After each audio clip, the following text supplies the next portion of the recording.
questa a contano Rio Parapoggio, ma la piccicano gli paesi e so fuori conosciute anche fuori di Corsica. Allora era due vecchi, c'è Antone e c'è Agata Maria. E una sera mi sentono picchiare alla porta, avevano un casamento, avevano la più bella casa del paese perché erano ricchi, non avevano mica figlioli, strinti erano e anche avari. E ciò che faccio è che la roba c'era in casa. C'erano, tanto andavano i frati per i paesi a accogliere. E una sera picchiano alla porta, erano 3 frati pellegrini che domandano alloggio. Era tardi, i lui vecchiarelli avevano mangiato la sua zuppa, erano parcinati. E dicono a mine varie crianze, intrite, volete, ci potete far dormire, perché parlavano italiano i frati. Dice, mina stanze poi ci so, volete mangiare qualcosa? Ma i tentacci, hanno visto i frati che li avevano acchinato, dicevano no, abbiamo mangiato, figurati, erano famiglie che avevano viaggiato, ma non hanno mica avuto la faccia di lì che li volevano cacciare un po' che tanto a quelli poveri vecchi. Non erano mica poveri, ma i frati non lo sapevano mica, venivano mal vestiti di stracci, hanno detto, a andare a cacciare un pane in bocca a sti disgraziati. E abbiamo mangiato. Allora se avete mangiato, andate a dormire. E la nottata sono spartati dagli turcinelli a fame. Il primo, il superiore, si sparte non dice nulla. Quell'altro che era accanto e quell'altro tentaccio che era uno di questi frati che facciano sempre, dice, ho fame. Il secondo dice, ho fame anch'io.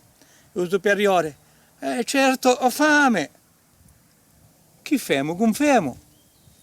Dice uno, hai visto che in la pignata firmava un bello poco di zuppa?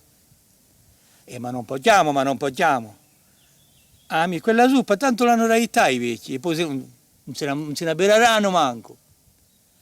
Dice uno, voglio passare. E dice, portami una coccia,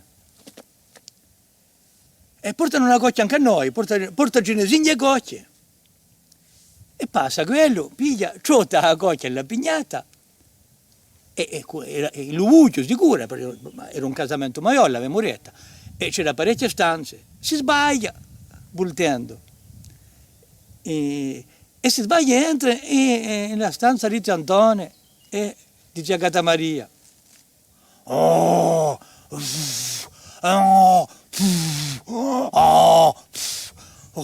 Ronco e soffio. E quello si avvicina ancora a gucciata di ranasoli, li chiamano i ranasoli, i variccioli, in Parapoggio li chiamano i ranasoli.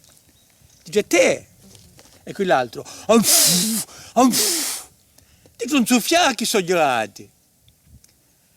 E quello, sono una cavo tinto vecchio. Sono gelati da giuretto, un soffiapuro. Alla fine perde la pazienza, proprio, piglia e piastra la cucciata di ranasoli, impetta a vecchia. Quello, chi è con te? Quando sente prima una vecchia, un frate, piglia e si piatta sotto il letto. E quella tocca.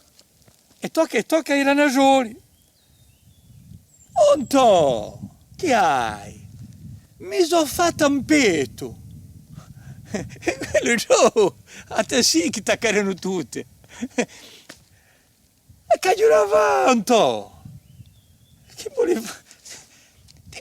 Senti, piglia sotto il letto, c'è una guffina con un po' di pelo capruno, tenivano il pelo capruno per fare i seti, e asciugati. Che vuole fare? Se tu ti sei fatto un petto con una diamantesa, ma t'accarano a te. Allora, asciugati, altro non ti posso dire. E quella vecchia si trapende, faccio passare la mano per pigliare il pelo capruno in la guffina e intoppa la barba riuvrata e traia. Onto, chi c'è? Para appiccicata! E quello un tentaccio si travenia, ma non è potuto pubblicare. Dice lasciala stare, pigliati un pezzo di scorzale e asciugati come tu puoi, e falla finita, lasciami loro. E si addormentano i vecchi. Quando lui sente che le tornagavano di nuovo, tanto poi ha capito che non soffiava mica che le tornagava.